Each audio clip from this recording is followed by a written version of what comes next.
चारधाम यात्रा का हुआ श्री गणेश। श्रद्धालुओं के लिए खुले केदारनाथ और गंगोत्री यमुनोत्री के कपाट खोलने के समय श्रद्धालुओं पर हेलीकॉप्टर से की गई पुष्प वर्षा।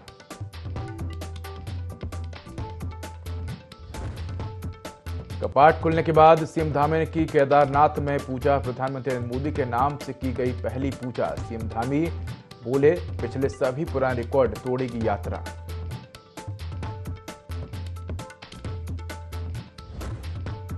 गाजीपुर पहुंचे मुख्यमंत्री पुष्कर सिंह धामी। भाजपा कार्यकर्ताओं ने किया सीएम धामी का जोरदार स्वागत। भाजपा प्रत्याशी के पक्ष में जनता से वोट करने की अपील।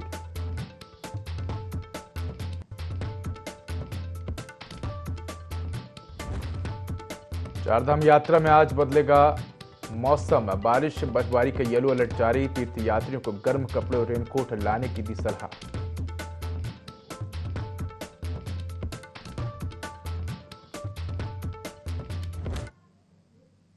नमस्कार, मैं हूं उदय। देवभूमि लाइव में आपका स्वागत है। बुलेटिन की शुरुआत करेंगे तमाम बड़ी खबरों के साथ।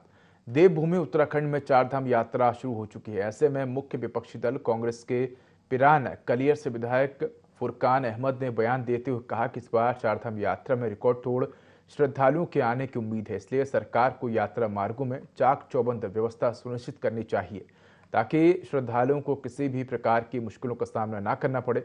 उन्होंने आगे कहा कि यात्रा पूरी करके जब श्रद्धालु वापस लौटें तो उनके बीच सकारात्मक संदेश होना चाहिए कि चारधाम यात्रा में श्रद्धालुओं के लिए सरकार ने बेहतर व्यवस्थाएं की हैं।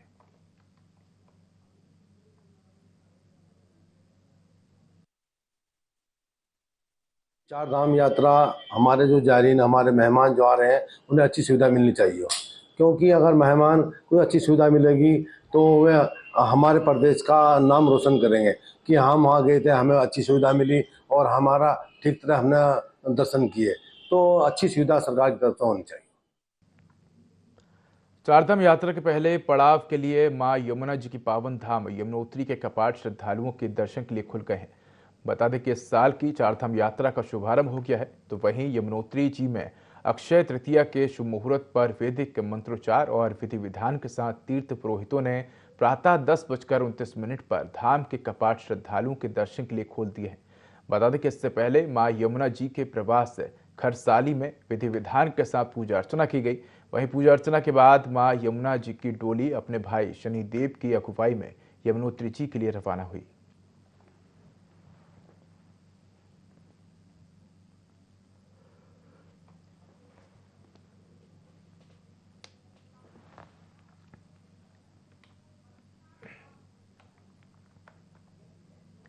बैकुंठ धाम श्री बद्रीनाथ के कपाट खुलने की पारंपरिक वैदिक प्रक्रिया शुरू हो चुकी है। बता दें कि बीकेटीसी यात्रा की तैयारियां अंतिम चरण में है, जिसमें बद्रीनाथ धाम परिसर को पुष्पों से सुसज्जित किया गया और नरसिंह बद्री मंदिर प्रांगण में वैदिक परंपरा के अनुसार श्री गणेश पूजन के बाद बद्रीनाथ धाम के कपाट खुलने की प्रक्रिया शुरू हो गई है।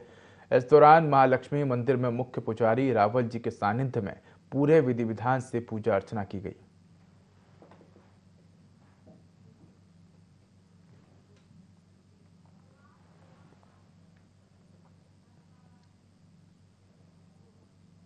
लोहाघाट के कोयाटी गांव के रहने वाले 85 वर्षीय बुजुर्ग पूर्व सैनिक तेज सिंह एसडीएम लोहाघाट रिंकू विस के पास पहुंचे, जहां उन्होंने खुद को वृद्ध आश्रम भेजने की गुहार लगाई है, जिसके लिए उन्होंने प्रार्थना पत्र भी दिया है। प्रार्थना पत्र में बताया कि वह मूल रूप से बाराकोट के चामी गांव के निवासी हैं और वर्तमान में वह कोयाटी गांव में अपनी बेटी दामाद के साथ रहते हैं। उनका कोई पुत्र नहीं है। वही बुजुर्ग ने अपनी बेटी और दामाद पर उनकी पेंशन को हड़पने, प्रताड़ित करने और देखभाल न करने का आरोप लगा है। वहीं एसडीएम लोहाघाट रिंकू विस ने एसओ लोहाघाट को तुरंत बुजुर्ग की समस्या के समाधान के निर्देश दिए हैं।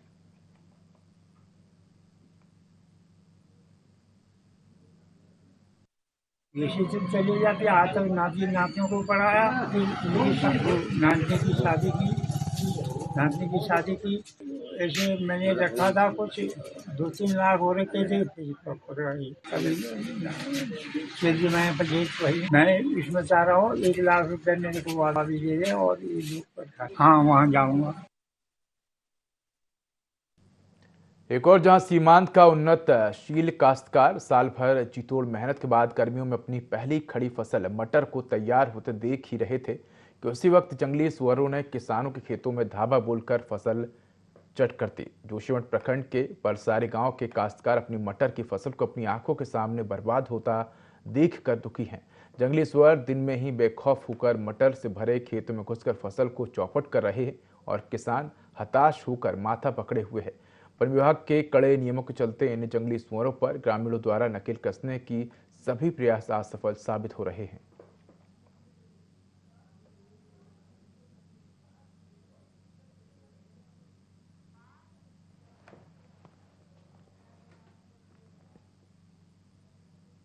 हाईकोर्ट की बेंच ऋषिकेश शिफ्ट किए जाने को लेकर पूरे गढ़वाल मंडल के वकील एकजुट होंगे। देहरादून में गढ़वाल मंडल के सभी बार एसोसिएशन के पदाधिकारियों को बुलाया गया है और इनकी संयुक्त बैठक होगी। इसके बाद बार एसोसिएशनों के पदाधिकारी आगामी सोमवार को हाईकोर्ट के मुख्य न्यायाधीश ऋतु बाहरी से अपना पक्ष रखने के लिए समय मांगेंगे। बार एसोसिएशन देहरादून के अध्यक्ष राजीव शर्मा और सचिव राजवीर सिंह विश्व ने बताया कि बार एसोसिएशन की बेंच नजदीक लाने के लिए पिछले 44 सालों से आंदोलन किया जा रहा है।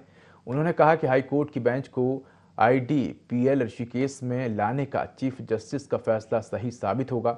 उन्होंने कहा कि नैनीताल पर्यटन स्थल होने के कारण वहां ठहरना काफी महंगा होता है। रेल और हवाई मार्ग की कनेक्टिविटी से भी काफी दूर है। उन्होंने कहा कि हाईकोर्ट बार एसोसिएशन को बेंच शिफ्ट करने के विरोध के फैसले को जनहित में वापस लेना चाहिए।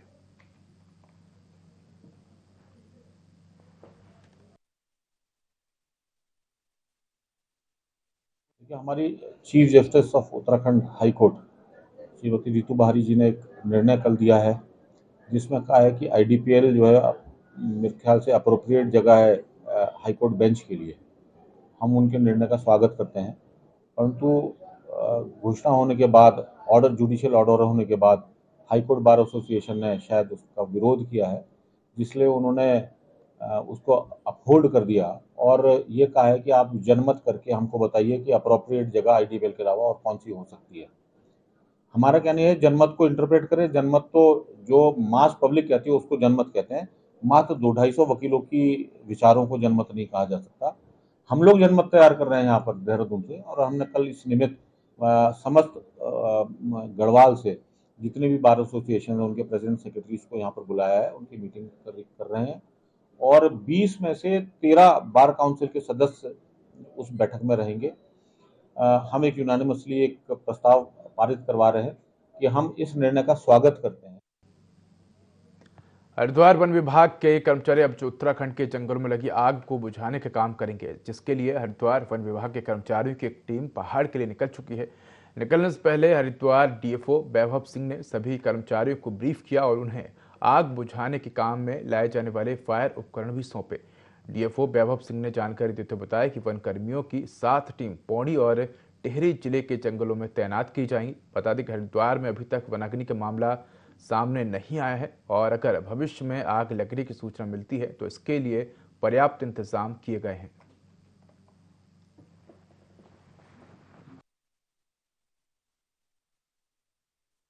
हमने महिला शक्ति के तौर पे एक ऑल विमेंस टीम बनाई है, तो वो भी बिल्कुल बढ़ चढ़ के हिस्सा ले रही हैं इसमें, और वो 7 महिलाएं हैं और वो भी मतलब अपना योगदान दे रही हैं। ये बहुत एक अच्छा मैसेज है सबके लिए कि ये हम सब की जिम्मेदारी है और इसमें कोई भी भेदभाव नहीं है, और वो भी बढ़ चढ़ करके अपना पूरा प्रतिभाग कर रही हैं, योगदान दे रही हैं। ये हमारे विभाग के लिए और हमारे प्रदेश के लिए भी एक गर्व की बात है कि यहाँ की बेटियाँ आगे आ रही हैं। प्रमुख वन संरक्षक महोदय द्वारा निर्देश दिए गए, तो उनके निर्देशों के क्रम में 40 लोगों के एक दल को आज टिहरी और पौड़ी जनपद के लिए यहाँ से रवाना किया गया है।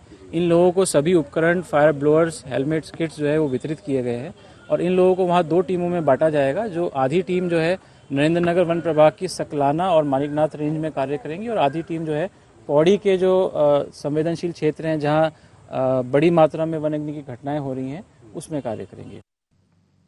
उत्तराखंड के सुप्रसिद्ध 4 धामों में से उत्तरकाशी स्थित मां गंगा जी की पावन धाम गंगोत्री के कपाट अक्षय तृतीया के पावन पर्व पर शुभ मुहूर्त पर खोल दिए गए हैं। मां गंगा की उत्सव डोली झलसा के साथ अपने शीतकालीन प्रवास मुखवा से भारी सुरक्षा बल के बीच ढोल नगाड़ों और आर्मी बैंड की धुन पर हजारों श्रद्धालुओं के जयकारे के साथ प्रस्थान कर रात्रि विश्राम भैरव घाटी में करने के उपरांत आज भैरव मंदिर से होकर गंगोत्री धाम पहुंची। गंगोत्री में तीर्थ पुरोहितों के द्वारा पूजा अर्चना कर वैदिक मंत्रोच्चार के साथ गंगोत्री धाम के कपाट श्रद्धालुओं के दर्शनार्थ खोले गए हैं। वहीं चारधाम यात्रा के प्रथम पड़ाव श्री यमुनोत्री धाम के कपाट भी श्रद्धालुओं के दर्शनार्थ खोल दिए गए हैं।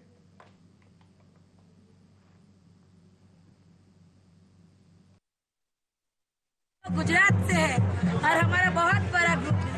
166 जब हम लोग आए हैं और द्वार खुलते ही हम लोगों ने गंगा माता का दर्शन किया।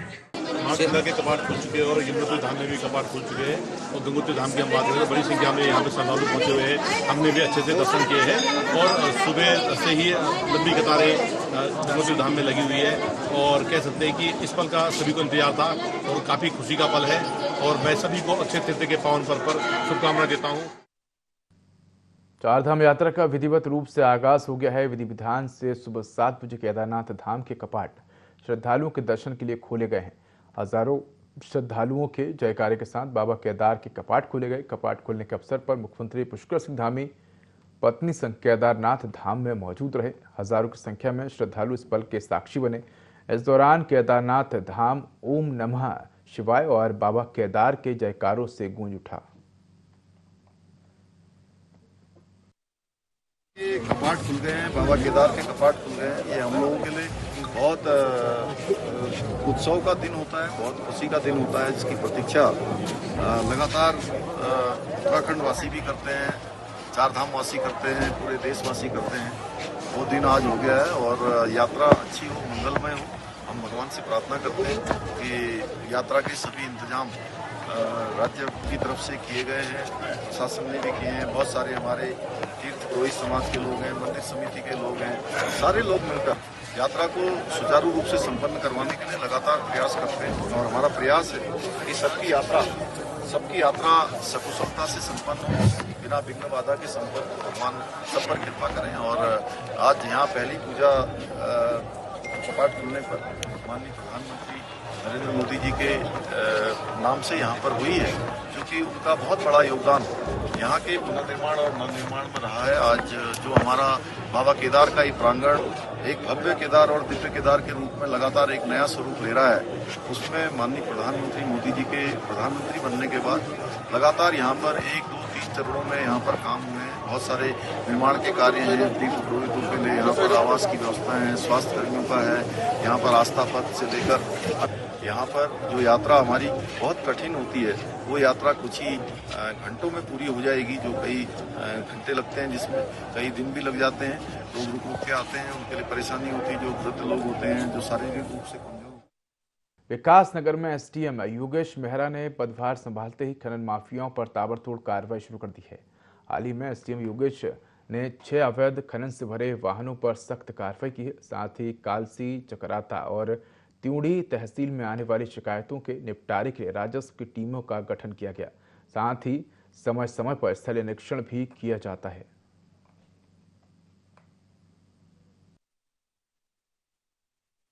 त्यूनी, चकराता और कालसी तीनों जगहों में जो भी नदी क्षेत्रों में इस तरह अवैध खनन और भंडारण और परिवहन तीनों तरह की जो शिकायतें आ रही हैं, उसमें त्वरित कार्रवाई करने के लिए जो फील्ड स्तरीय हमारी टीम है राजस्व निरीक्षकों को निर्देशित किया गया है और मेरे द्वारा भी स्वयं इसमें लगातार क्षेत्र का मुआयना किया जा रहा है। और पिछले लगभग 15 दिनों में हमने 6 से अधिक जो अवैध खनन और परिवहन में संलग्न जो ट्रैक्टर, ट्रॉली इत्यादि हैं, उन वाहनों का जब्तीकरण भी किया है, उनके खिलाफ नियमानुसार कार्रवाई भी की है। काशीपुर के महुआ खेड़ा गंज नगर पालिका स्वच्छता सर्वेक्षण में अच्छी रैंकिंग की तैयारी में जुट गई है। नाले नालियों की सफाई के लिए अभियान चलाया जा रहा है। लोगों से सड़क और नाली में कूड़ा न फेंकने की अपील की। ईओ सतीश कुमार ने बताया कि स्वच्छता सर्वेक्षण अभियान के अंतर्गत ज़्यादा से ज़्यादा लोगों को जोड़ने के लिए आत्मनिर्भर बोर्ड तैयार किए जा रहे हैं। उन्होंने कहा कि क्षेत्रवासी अब स्वच्छता के प्रति जागरूक हो रहे हैं। क्षेत्र में ज़्यादा से ज़्यादा कूड़ेदान लगाए जाएंगे और नगर पालिका की ओर से डोर टू डोर कूड़ा कलेक्शन वाहन चलाया जा रहा है, जिससे महुआ खेड़ा गंज नगर पालिका स्वच्छता की श्रेणी में अग्रणी बने।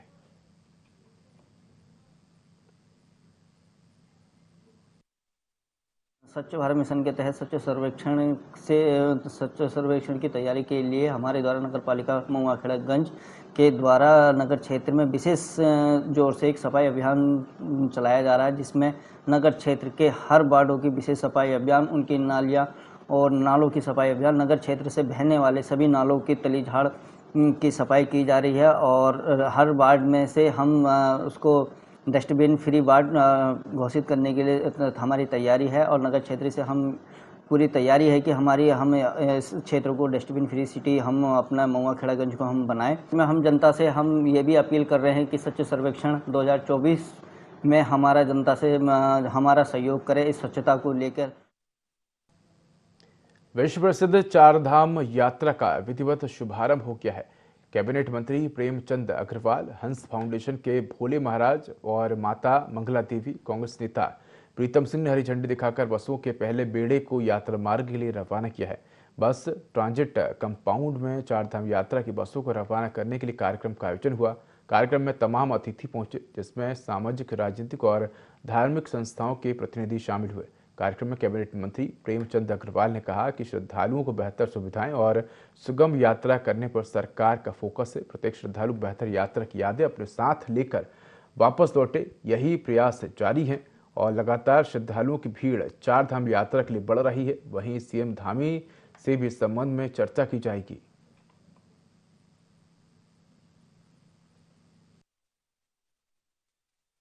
तो 35 बसें जिसमें 4050 यात्री आज रवाना हुए हैं, उनको मैं बहुत शुभकामनाएं दे रहा हूं। इस अवसर पर अनेकों हमारे विशेष अतिथिगण यहाँ मौजूद थे, जिनके शुभाशीष से यात्रा आज प्रारंभ हुई है। और आप जानते हैं कि जिस प्रकार से माता मंगला और हमारे तमाम लोग यहाँ मौजूद थे, उनकी कृपा हमेशा रहती है। जो हमारी चारधाम यात्रा है, पिछले वर्ष यहाँ 56 लाख लोगों ने दर्शन किए थे, वो एक रिकॉर्ड था। अभी तक ऑनलाइन रजिस्ट्रेशन जो है 20.5 लाख से ऊपर हुए हैं। का मतलब ये है कि इस बार यात्रा और इससे ज्यादा जाने वाली है। अच्छी व्यवस्था करने का हम प्रयास कर रहे हैं और श्रद्धालुओं से भी मैं ये अपील कर रहा हूं कि यहाँ पे वो हमारे इस व्यवस्था में सहयोग प्रदान करें।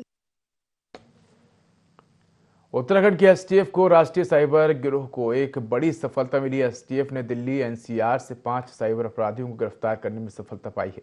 ये शहीदों के परिवार वालों को अतिरिक्त पेंशन और आर्थिक सुविधा उपलब्ध कराने के नाम पर लाखों की ठगी को अंजाम देते थे। पकड़े गए गैंग के सदस्य अपने आप को रक्षा मंत्रालय के अधिकारी बताकर शहीदों के परिजनों को तरह तरह के सरकारी प्रलोभन दिया करते थे और विशेष ग्रांट दिलवाने के नाम पर ठगी करते थे।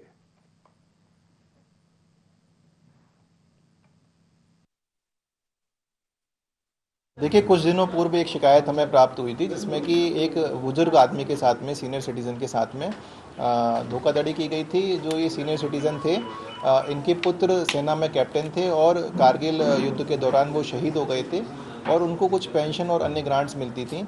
तो इनको एक नंबर से कुछ दिनों पूर्व कॉल आता है और वो बताते हैं कि वो रक्षा मंत्रालय से बोल रहे हैं। जो हमारे विक्टिम थे, इन्होंने कुछ दिनों के अंदर लगभग 45 लाख रुपए अलग अलग खातों में ट्रांसफ़र किए। जब उनको रियलाइज़ हुआ कि उनके साथ में साइबर फ्रॉड हुआ है, तो उनके द्वारा हमें अप्रोच किया गया और हमारे द्वारा एक एफआईआर रजिस्टर कराई गई। इसमें हमारे एक बड़ी सफलता हासिल हुई है और 5 अपराधियों को गिरफ्तार किया गया। देहरादून पुलिस ने गुमशुदा बच्चों, महिलाओं को तलाशने के लिए एक बार फिर से ऑपरेशन स्माइल शुरू किया है। इसके लिए 4 बड़े जिलों में 5-5 टीमों का गठन किया गया है, जबकि राज्य के बाकी 9 जिलों में 1-1 टीम गुमशुदा लोगों की तलाश करेगी।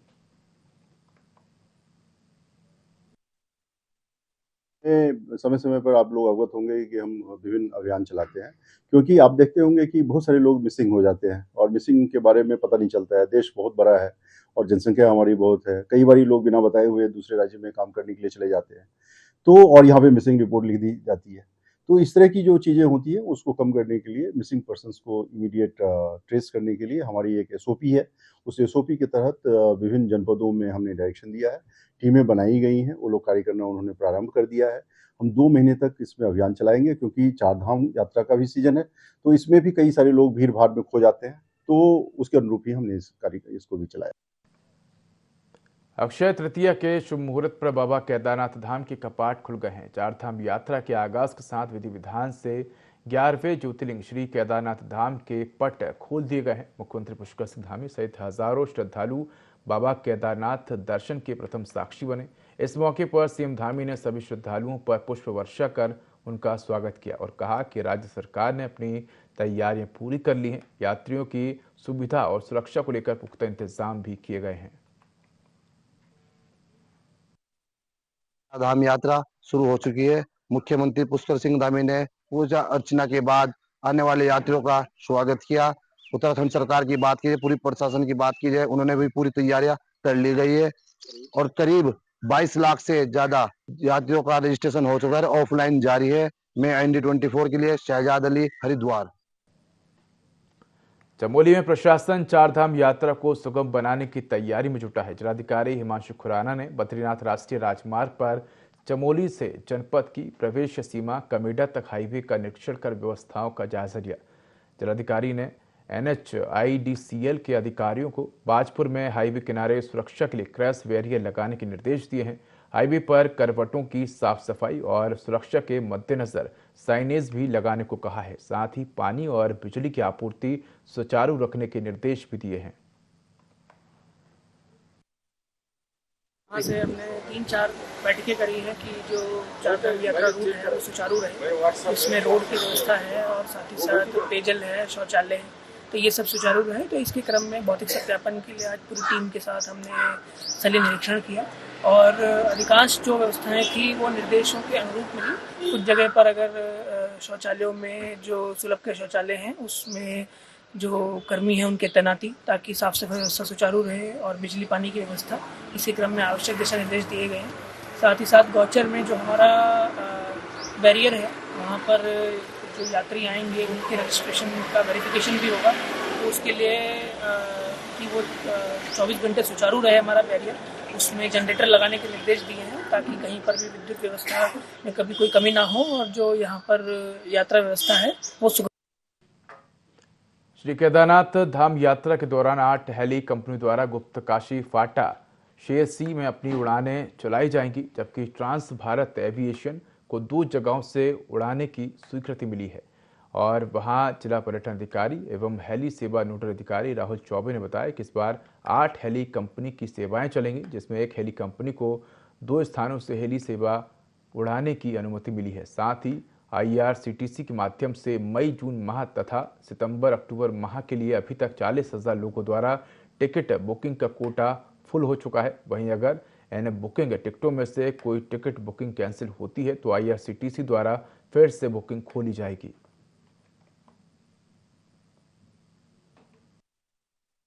चौबीस यात्रा के अंतर्गत हमारी 9 हेली कंपनीज, मतलब 8 हेली कंपनीज हैं, जिसमें एक कंपनी को 2 जगह से संचालन का प्राप्त हुआ है, जिसमें ट्रांस भारत एविएशन को फाटा और गुप्तकाशी से ऑपरेट करना है। बाकी गुप्तकाशी में 2 कंपनीज, फाटा में 4 और सिरसी में 3 कंपनीज द्वारा ऑपरेशन किया जाएगा।